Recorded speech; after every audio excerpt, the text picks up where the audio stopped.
All right, we continue now with a look at the opioid crisis that is plaguing communities across Central Florida and the nation. I recently sat down with a local police chief about how bad it is in his community and what he's doing to slow it and stop it. Here's more for today's In Depth. Tom Jelneck, CEO of On Target Digital Marketing. Good to see you. Happy New Year. Always a pleasure. Happy New Year to you. Thank I know you. it's hard to believe it's already 2019. I know. So let's talk about, well, actually, we're going to talk about two things today: fake apps and also fake gift cards that link you to fake apps. But let's start with the apps themselves. So how can I, how do I know when an app is real or fake? Well, around the holidays, we get a lot of these cyber Grinches that come out that really want to come and steal all of your data, take your credit cards. So one of their tactics is to create apps that look identical to like a major outlet or a major chain.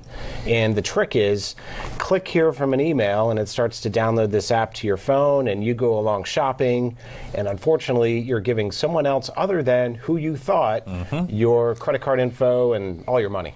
So obviously when we're telling people to download the Spectrum News 13 app, for example, which is a legitimate app, it's in the iTunes store or App Store on the iPhone, and also I believe it's the Google Play Store. Google Play, correct. So any apps that are in those locations, those are the legit ones? Not all the time, Eric, and that's really where the rub is. So a lot of the times, Apple and Google both try to regulate and keep these things as clean and sparkly as they can. However, there can be some apps that get slipped through the cracks, and unfortunately, you may search for what you think is, whether it's Amazon or a large outlet, and then download this bogus app to your phone, and then it's off to the races for the crooks. So even something I could see in the App Store or the Absolutely. Google Play Store Absolutely. could be not legit. That's right. So here's my advice on that. Yeah. I always encourage people to Google the app before you even download it. Okay. Don't necessarily download it from, you don't have to download it from the outlet all the time, but go Google an app and make sure it's legit and there's good reviews about it. Well, and something else in the you were talking about, you go into an email, you click a link and it starts downloading. Right. One thing you can do, which I've heard you mention before and other people mention, is if you run your mouse over the link in the email, don't actually click it, but run your mouse over it, you'll see like that little white box that pops up with the address. If it looks bogus with QZX-52BC dot whatever, don't download it. Absolutely correct, and that's sound advice. Let's do the gift cards now. Yeah, so a lot Fake of gift cards. Tons of people get gift cards for Christmas. I love them. I love giving them. They're easy. I do too. It's super easy. You can pick them up at a supermarket. But what's happening today is we're seeing some bogus gift cards being distributed. Maybe it's via email again. You click to go redeem it, and it downloads an app, and we start this whole cycle again. So, how do you check those out? Well, hover over those links. Contact whoever sent it to you and make sure that they got it legit.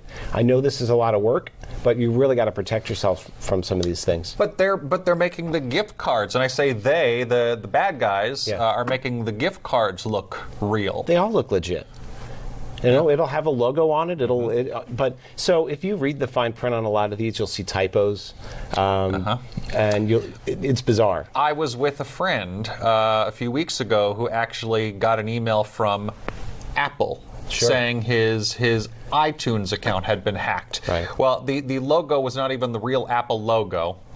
And I was reading the email, and I spotted the email as bogus right away. But he spent 20 or 30 minutes on the phone. And I'm like, well, there's a typo, there's a typo, there's a typo, there's a typo, there's a typo, and having your iTunes account reactivated does not require a credit card. It does not, and more often than they're not going to contact you either. So you're right. We want to look out for legitimacy. We want to make sure things are typed right, spelled right. Look for reviews. If you see an app that only has 2 reviews, I'd be suspicious of that too. I want to see, at least some traffic around these. Yeah. All right. Tom Jelneck, thanks so much. Hey, always a pleasure. See you soon. Thank Thanks. you.